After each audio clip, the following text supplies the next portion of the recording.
गृह मंत्री अमित शाह जी के पश्चिम बंगाल के दौरे का आज दूसरा दिन है। उन्होंने रोड शो किया, उसके बाद वीरभूमि में प्रेस कॉन्फ्रेंस की। प्रेस कॉन्फ्रेंस में उन्होंने कहा कि देश की सबसे बड़ी पार्टी के राष्ट्रीय अध्यक्ष पे जो हमला हुआ वो बहुत ही निंदनीय है और इसकी जिम्मेदारी टीएमसी की है और उनके कार्यकर्ताओं की। जिस प्रकार से भारतीय जनता पार्टी के 300 से ज्यादा कार्यकर्ताओं को मार दिया गया, इससे पता चलता है कि पश्चिम बंगाल में अराजकता कितनी है। आइए आपको सीधे लिए चलते हैं प्रेस कॉन्फ्रेंस में। कि भारत के सबसे बड़े दल भारतीय जनता पार्टी के अध्यक्ष पर यह हमला केवल भारतीय जनता पार्टी के अध्यक्ष पर हमला नहीं है, बंगाल के अंदर लोकतंत्र की जो व्यवस्था है उस पर हमला है और इसकी संपूर्ण जिम्मेदारी तृणमूल कांग्रेस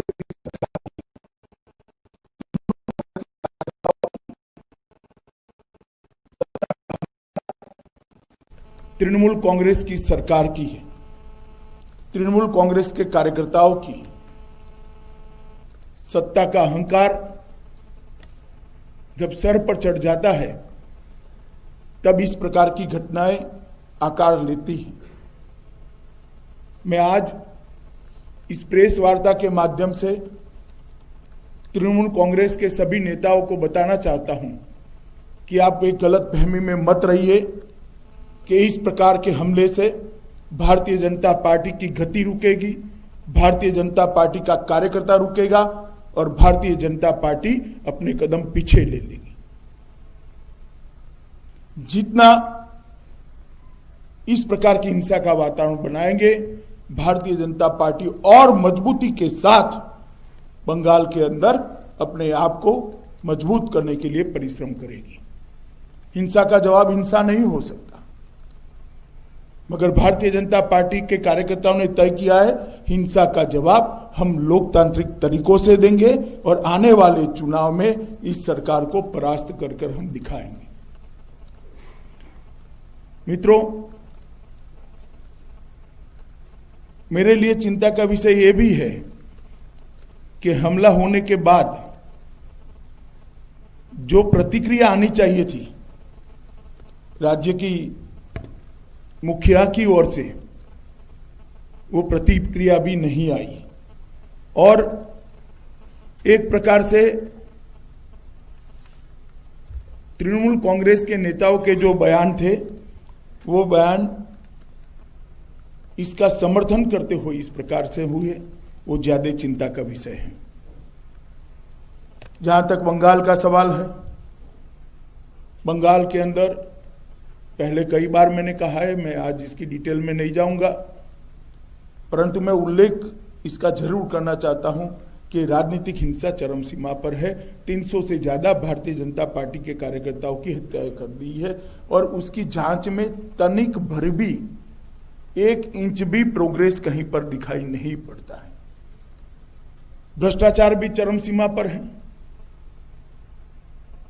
साइक्लोन के राहत का जो पैसा देना होता है, भारत सरकार जो भेजती है, उसमें भी सत्ताधारी दल ने अपने कार्यकर्ताओं का उपयोग कर कर बेफाम भ्रष्टाचार किया।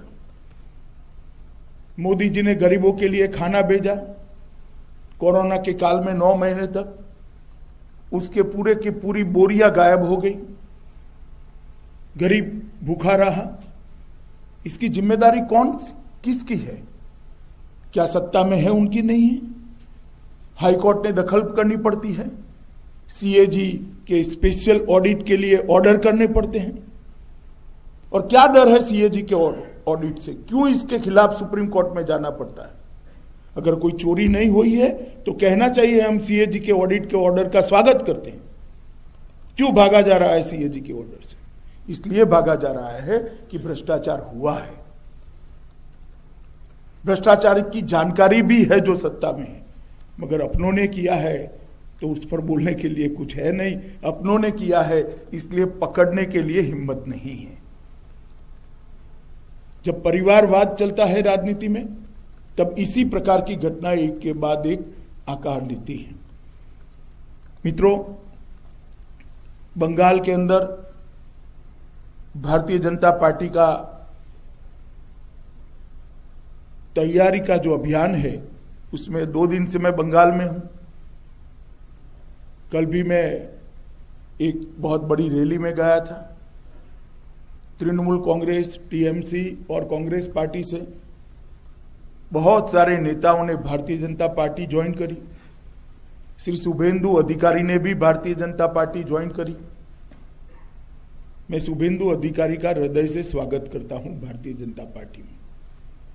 और हमारा मानना है कि अन्याय के खिलाफ जहां पर भी सार्वजनिक जीवन के, राजनीतिक जीवन के अच्छे कार्यकर्ता आवाज उठाने के लिए भारतीय जनता पार्टी को अपना प्लेटफॉर्म बनाना चाहते हैं, उन लोगों ने भारतीय जनता पार्टी में आना चाहिए। और जिस प्रकार का माहौल मैंने कल भी देखा था, आज भी देखा है, इतने छोटे से सेंटर पर, इतने टेरर वाले वातावरण के अंदर, जहां कल रात को हमारे सारे पर्दे फाड़ दिए गए, सारे पोस्टर उखाड़ दिए गए, मगर आज जो जन सैलाब निकला है, मुझे लगता है उनकी आंखें खोलने वाला होगा। शायद ही इतने छोटे सेंटर पर इस प्रकार का भव्य रोड शो हुआ होगा। इसलिए मैं यहां की जनता का भारतीय जनता पार्टी की ओर से हृदयपूर्वक धन्यवाद कहना चाहता हूं। मित्रों, जब हम आजाद हुए तब देश के जीडीपी के अंदर लगभग 1/3 हिस्सा बंगाल का हुआ हो, और आज वो घटकर नीचे नीचे नीचे चला गया है। लगभग 3 दशक के कम्युनिस्ट शासन और 1 दशक के तृणमूल कांग्रेस के शासन के अंदर ये ग्राफ नीचे गिरता गया है। अब ना कम्युनिस्ट विकल्प है, ना तृणमूल कांग्रेस विकल्प है। बंगाल को आगे ले जाना है तो मोदी जी का पूर्व उदय का जो मिशन है, पूर्व को, देश के ईस्टर्न हिस्से को वो जो ग्रोथ इंजन बनाना चाहते हैं, इसी के साथ ही बंगाल की जनता हमारा सहयोग दे, ये मैं विनती करने आया हूं। हमारा संकल्प है कि मोदी जी के नेतृत्व में हम बंगाल को फिर से एक बार सोनार बांग्ला बनाने की दिशा में आगे बढ़ेंगे। जब देश आजाद हुआ, इंडस्ट्रियल प्रोडक्शन में बंगाल का योगदान 30% था। आज जो गिरते गिरते 3.5% रह गया है। मैं पूछना चाहता हूं ममता दीदी और कम्युनिस्ट पार्टी को, कौन जिम्मेदार है इसके लिए? 30% से 3.5%। मित्रों, जहां पर रोजगारी का सवाल है, सेटिस्फेक्शन रेशियो 27% था पहले 1960 में, आज वो 4% पर पहुंच गया। 27% से 4%। ये जो गिरावट है, इसके लिए कौन जिम्मेदार है? प्रति व्यक्ति आय 1960 में महाराष्ट्र की प्रति व्यक्ति आय से 105% ज्यादा थी, लगभग 2 गुना थी बंगाल की, और आज महाराष्ट्र से आधी भी नहीं रह गई। कौन जिम्मेदार है इसके लिए? 1960 से लेकर आज तक किसका शासन रहा, वो बंगाल की जनता अच्छे तरीके से जानती है। 1960 में बंगाल भारत के सबसे अमीर राज्यों के में शुमार हुआ करता था, 1 नंबर या 2 नंबर या 3 नंबर। आज वो बहुत नीचे गिरता हुआ दिखाई पड़ता है। कौन जिम्मेदार है उसके? एक जमाना था कि बंदरगाहों पर की आवाजाही 42% बंगाल में होती थी। आज देश की आवाजाही के लगभग 10% तक बंगाल रह गया है। कौन जिम्मेदार है इसके लिए? 1950 के दशक में देश की फार्मा इंडस्ट्री में लगभग 70% फार्मास्यूटिकल प्रोडक्ट्स का प्रोडक्शन बंगाल में होता था, जो आज गिरकर 7% रह गया है। 70% से 7%। कौन जिम्मेदार है इसके लिए? पंजाब का और बंगाल का जूट उद्योग बहुत महत्वपूर्ण था, जो रोजगारी भी देता था, किसानों को भी संबल प्रदान करता था। जूट उद्योग भी आज बहुत सारी जूट मिलें बंद है और कागज पर चल रही है। इसके लिए कौन जिम्मेदार है, मैं इसको पूछना चाहता हूं। प्रति व्यक्ति आय में बढ़ोतरी, मैं 2018-19 के देश के 32 राज्यों में बंगाल 22वें स्थान पर खड़ा रह गया है। कौन जिम्मेदार है इसके लिए? प्रति व्यक्ति आय स्थिर मूल्यों पर 18-19 की, पहले मैंने जो कहा करंट प्राइसेस पर कहा, अब मैं स्थिर मूल्य पर कहता हूं, देश के 32 राज्यों में 24वें स्थान पर है। मुझे मालूम है तृणमूल तुरंत आंकड़ों को चैलेंज करेगी। मेरा इनको दावा है कि आप एक स्थान तय कर दीजिए, मेरा युवा मोर्चा के अध्यक्ष आपके लिए चर्चा के लिए तैयार है, वो आकर आपको चर्चा कर देगा कि आंकड़े कहां से आए। 24वें स्थान पर आप आ गए। मित्रों, भारत के सकल घरेलू उत्पादन में 2011-12 में 6.03 पर पहुंच गए, जो मैंने पहले कहा कि 30% पर थे। उद्योग क्षेत्र के वृद्धि के संदर्भ में पश्चिम बंगाल 32 राज्य और केंद्र शासित प्रदेशों में 20वें स्थान पर है और CAGR इसकी 5.74% पर सीमित रह गई। सेवा के क्षेत्र में वृद्धि के मामले में सिर्फ 5.8% रह गई। विकास दर और 28वें स्थान पर 32 राज्यों में है। राज्य के स्वयं के राजस्व की वृद्धि में, राज्य की आय की वृद्धि में 2011-12 और 19-20 के बीच लगभग 31 राज्यों में से वो 16वें राज्य पर हैं। 2020 से 21 के राज्य के बजट में दिए गए ऋण का अनुमान करें तो कोई भी बच्चा जन्म लेता है वो 50,000 के ऋण के साथ बंगाल में जन्म लेता है। और कई राज्यों में ऋण ज्यादा हो सकता है, इससे भी ज्यादा हो सकता है, मगर वहां डेवलपमेंट हुई है। रोड के किलोमीटर कम हो रहे हैं, गड्ढे में सड़क है या सड़क में गड्ढा है मालूम ही नहीं पड़ता है, बिजली की क्वालिटी खराब है। तो ये ऋण क्यों बढ़ रहा है? डेवलपमेंट करने के लिए कोई ऋण ले तब तो मैं समझ रहा हूं। मित्रों, प्रत्यक्ष विदेशी निवेश में बंगाल की हिस्सेदारी 2011 में भी 1% ही थी। इसमें कम से कम कटौती नहीं हुई है, नीचे नहीं गया क्योंकि नीचे जगह ही नहीं है। 2020 में वो 1% पर भी रहा है, बहुत बड़ा अचीवमेंट है क्योंकि नीचे कोई आंकड़ा ही नहीं बचा है। PSC के लिए राष्ट्रीय मानांकों की दृष्टि से पब्लिक हेल्थ प्राथमिक स्वास्थ्य केंद्र में 58% कम है। CSC कम्युनिटी हेल्थ सेंटर, इसमें 36% की कमी है। अस्पताल में 1000 लोगों की बेड की संख्या में स्थिति बेहद निराशाजनक है। वो आंकड़े में बंगाल 23वें स्थान पर देश में है। 1000 लोगों के बीच में जितने बेड होने चाहिए इसके आंकड़े में। प्राथमिक स्वास्थ्य केंद्र के डॉक्टरों के लिए लगभग 39% स्थान खाली है। स्पेशलिटी और सर्जन के लगभग 87% स्थान खाली है, 87% स्थान खाली है। और सड़क निर्माण की मैं बात करना नहीं चाहता, बात बहुत लंबी हो जाएगी, मगर उसमें भी अच्छा खासा डिटोरिएशन है। शहरी विकास में जो हमने ग्रांट भेजी है उसका भी खर्चा नहीं हो पा रहा है। शिक्षा के अंदर 90% प्राथमिक स्कूलों में डेस्क नहीं है। लगभग 30% से ज्यादा स्कूलों में पर्याप्त क्लासरूम नहीं है। 10% स्कूलों में इलेक्ट्रिसिटी कनेक्शन नहीं है। 56% स्कूलों में टॉयलेट नहीं है।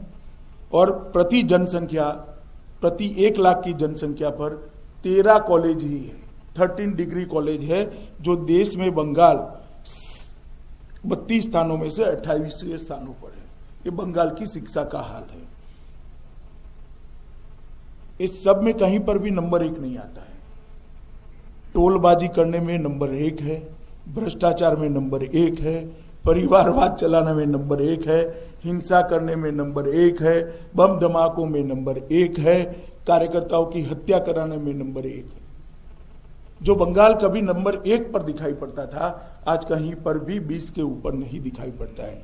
जहां तक कृषि का सवाल है, मोदी जी ने देश के लगभग 10 करोड़ किसानों को 95,000 करोड़ रुपया की सहायता विगत 1.5 साल के अंदर दी है। 10 करोड़ किसानों को 95,000 करोड़ की सहायता बंगाल के एक भी किसान को नहीं मिली, क्योंकि वो सूची ही ममता दीदी नहीं बीती। मैं बार बार ये विषय को उठा रहा हूं, और बार बार इसलिए उठा रहा हूं कि चुनाव के पहले कम से कम गरीब किसान का पैसा मत रुकिए। आप क्या बिगाड़ा है उसने आपका? मोदी जी किसान के खाते में सीधा 6,000 रुपया भेज रहे हैं, आप उनको सूची नहीं भेज रहे हैं। और लगभग 23 लाख किसानों ने ऑनलाइन आवेदन किया है, आप सूची ना भेजो, उन्होंने ऑनलाइन एप्लीकेशन, इसका सर्टिफिकेशन सिर्फ आपको एक पत्र देकर करना है, वो भी आप नहीं कर रहे हो। क्यों बंगाल के किसानों को पर साल 6,000 रुपया नहीं मिलना चाहिए? और आप किसान आंदोलन का समर्थन कर रही हो। आपके राज्य में कम से कम 6,000 रुपया मिल जाए, इसकी तो व्यवस्था करो। सिर्फ एक दस्तखत करने का ऑटोग्राफ समझ कर दे दीजिए। आप भतीजे की जन्मदिन की बधाई समझकर एक पत्र लिख दीजिए, बहुत सारे किसानों का कल्याण हो जाएगा। प्रधानमंत्री बीमा योजना के लाभार्थी 2018-19 तक तो सब ठीक चलता था, बहुत कम था मगर फिर भी कुछ था। 19-20 में शून्य है।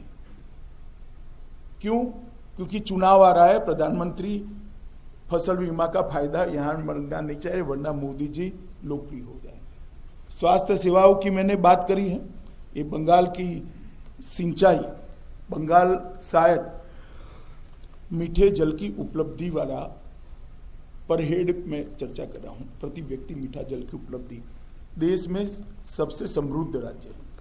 फिर भी इरिगेशन 55% पर सिमटा हुआ है। 55%। इसको बहुत बढ़ा सकते हैं। और किसानों की मासिक औसत आय के मामले में नाबार्ड का जो 16-17 का सर्वे उपलब्ध है, इसके हिसाब से 29 राज्यों में आप 24वें राज्य पर बंगाल ठहरा हुआ है। 29 राज्यों में 24वें स्थान। तो सुजलाम सुफलाम भूमि मानी जाती थी।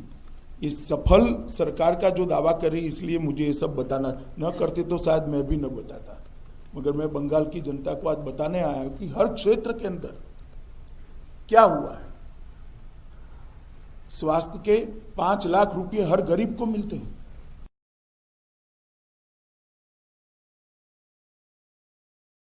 गरीब के घर में कोई बीमारी आ जाए, बड़ा ऑपरेशन आ जाए, 5 लाख रुपए तक का स्वास्थ्य का खर्चा भारत सरकार उठा रही है। यहां पर ये योजना अमल नहीं हो रही है। क्यों नहीं हो रही है? गरीबी तो इतनी है क्योंकि इस योजना के साथ केंद्र सरकार का नाम जुड़ा हुआ है। फेडरल स्ट्रक्चर के सम्मान करने का यह तरीका है क्या? इसके कारण आप आपके राज्य के मतदाताओं का, आपके राज्य के गरीबों को अन्याय करेंगे, और कब तक ये चलेगा? आप चिंता मत करिए ममता दीदी, ये चुनाव के साथ ही समाप्त होने वाला है, क्योंकि आपकी सरकार जाने वाली है। यहां पर फिर से एक बार भारतीय जनता पार्टी की सरकार है।